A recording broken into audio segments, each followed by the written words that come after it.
BFM Bourse, vos placements, nos conseils sur BFM Business. Chaque jour, on se met au plus proche, au plus près de vos préoccupations. Vous cherchez peut-être de l'immobilier qui rapporte, mais vous n'avez pas le temps d'y passer beaucoup de temps. Et bien pour cela, il existe peut-être deux solutions et on peut organiser d'ailleurs le match entre ces deux solutions, ces deux outils. Le crowdfunding immobilier d'une part et les SCPI d'autre part. Vincent Kutkovic va arbitrer ce match pour bienprévoir.fr. Bonjour Vincent. Bonjour Guillaume. Donc, on va voir dans quel cas il est le plus judicieux d'investir en crowdfunding immobilier qu'en SCPI et inversement, à quels besoins l'un et l'autre de ces outils répondent. On peut peut-être démarrer par une définition sur le crowdfunding immobilier. C'est quoi le crowdfunding en immobilier ? Le crowdfunding immobilier, c'est le fait de participer au financement d'un promoteur immobilier sur un projet précis de promotion immobilière sous forme de prêt d'argent, donc de dette, d'obligation.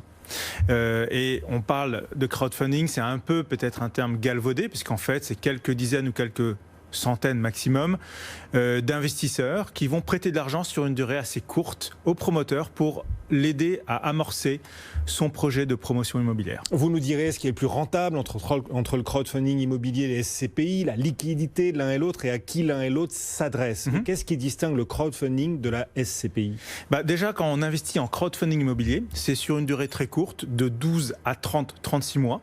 Ensuite, contrairement au SCPI, on n'est pas propriétaire d'un bien immobilier, copropriétaire ou d'un parc immobilier. Là, en fait, on investit sur une obligation.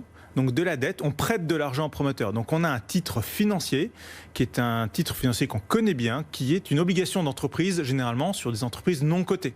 Le crowdfunding s'adresse essentiellement au financement des promoteurs non cotés sur les marchés. Voilà, donc on vient financer des promoteurs. Qu'est-ce qu'on finance concrètement derrière les promoteurs à travers le crowdfunding ? Il y a 3 éléments de financement dans un projet de promotion immobilière.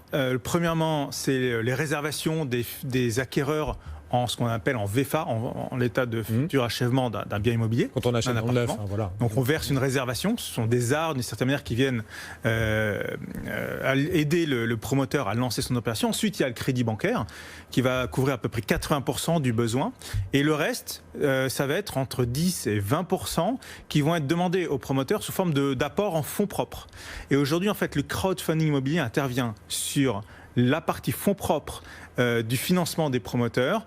En général, les promoteurs doivent apporter des garanties personnelles et à côté de ça, les banquiers vont demander d'un apport, au-delà des garanties, vont demander un apport. Donc en fait, quand vous participez à une opération de crowdfunding immobilier, généralement, en tout cas c'est celle-là qu'il faut faire si on s'intéresse à ce sujet-là, c'est celle qui participe à l'aide, à l'apport en fonds propres. D'accord, mais on se met à la place des investisseurs qui nous écoutent et qui voient ce match-là entre le crowdfunding immobilier et les SCPI pour investir finalement en quelques clics pour caricaturer et trouver le meilleur rendement possible. L'une et l'autre de ces solutions peut paraître attractive, mais on se dit pourquoi se lancer dans le crowdfunding alors qu'on va financer un bien qui n'existe pas encore, c'est peut-être plus risqué.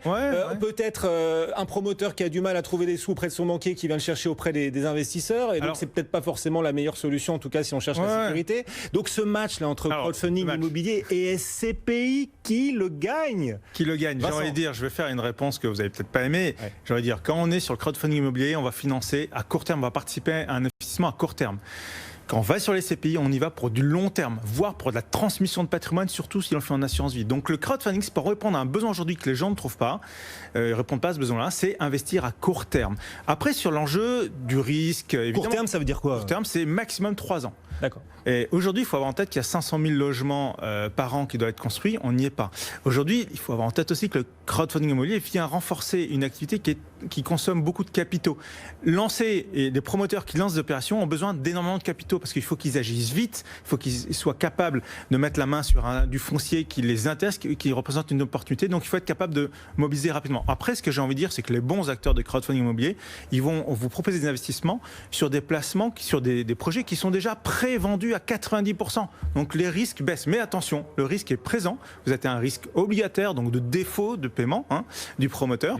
Et vous êtes effectivement sur des rendements plus attractifs aujourd'hui que les SCPI. C'est d'ordre de 6 à 9%, alors que sur les SCPI, on est à 4, 4,5%, un peu plus, peut-être 5 pour quelques SCPI. Donc on voit bien que ce n'est pas le même couple rendement-risque. Ceci dit, le risque est bien rémunéré aujourd'hui sur le crowdfunding immobilier parce qu'on est sur des opérations court terme. Alors que les SCPI, c'est du 4, 4,5, 5 sur des investissements minimum de 6, 8 ans, voire plus. Les Français, quand ils détiennent des parts de SCPI, ils les détiennent pour parfois plus de 10 ans. Donc, sur le critère de la liquidité, le match crowdfunding SCPI, c'est le crowdfunding qui le remporte? Alors, liquidité, l'horizon, attention, Okay. L'horizon, la liquidité, j'ai envie de dire qu'il peut y avoir un risque de liquidité important pendant l'opération, mais c'est pour ça que comme ces opérations assez courtes, on réduit ce risque-là d'une certaine manière. Mais pendant l'opération, vous pouvez très bien avoir, par exemple, vous savez que dans l'immobilier, il peut y avoir des retards.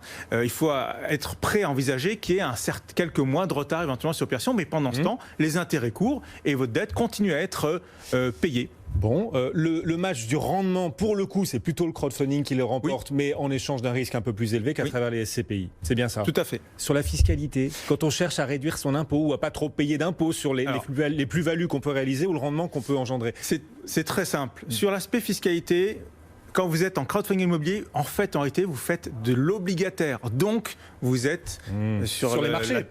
La taxe, vous êtes sur les marchés. Enfin, on n'est pas sur le côté, mais on est sur de la flat tax, donc 30%. Et attention, on n'est pas en réalité sur un sous-jacent immobilier. Vous prêtez de l'argent à un promoteur, donc ça sort de l'IFI. Bien sûr. Alors que quand vous êtes sur les SCPI, vous êtes vraiment copropriétaire d'un parc de logements, de bureaux, d'entrepôts logistiques. Et là, vous avez vraiment du patrimoine immobilier dans votre patrimoine et vous êtes soumis soit à la fiscalité de l'assurance vie, soit à la fiscalité sur les revenus, l'impôt sur le revenu. Et ça rentre dans l'IFI. Si vous faites un investissement classique en SCPI, il y a quelques astuces pour sortir de l'IFI, notamment en démembrant. Bon, voilà, on est concret, on est sur le terrain de vos placements là, vraiment, et on essaie de vous apporter des solutions si vous souhaitez donc trouver un rendement assez dynamique, assez attractif sur l'immobilier, en échange d'un certain risque bien sûr, et vous avez beaucoup insisté dessus, Vincent, à juste titre. Comment on fait pour se lancer si on souhaite faire du crowdfunding plutôt que des SCPI par exemple? Alors je dirais qu'il faut être assez sélectif. Il y a eu quelques plateformes qui sont apparues ces dernières années. Je dirais qu'il y en a à peu près moins des 5 qui sont, disons, sérieuses, à qui on peut vraiment confier son argent. Je dirais que ce à quoi il faut être attentif, d'abord c'est est-ce qu'elles sont agréées par l'AMF, ensuite en tant que CIP, ensuite est-ce qu'elles ont, quel est le taux de défaut qu'elles ont rencontré sur leurs précédents projets, est-ce qu'elles ont plutôt un profil, les plateformes de spécialistes de l'immobilier ou plutôt spécialistes de la levée de fonds.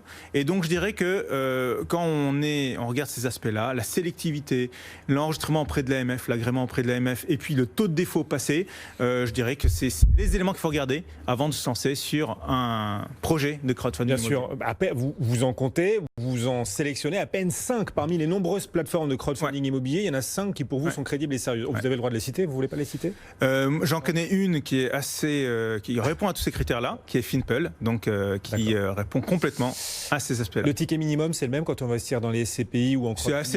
C'est assez proche, c'est 2 000 €, entre 1 000 et 2 000 € sur le crowdfunding immobilier, et quand on est sur la partie SCPI, c'est quelques centaines d'euros, voire quelques milliers, selon les SCPI. Donc c'est très proche de ce point de vue-là. Le match crowdfunding immobilier contre SCPI, c'est Vincent Kutkovic qui est venu nous en parler et l'arbitrer. Merci beaucoup Vincent. Bien prévoir.fr à nos côtés régulièrement sur BFM Business. On se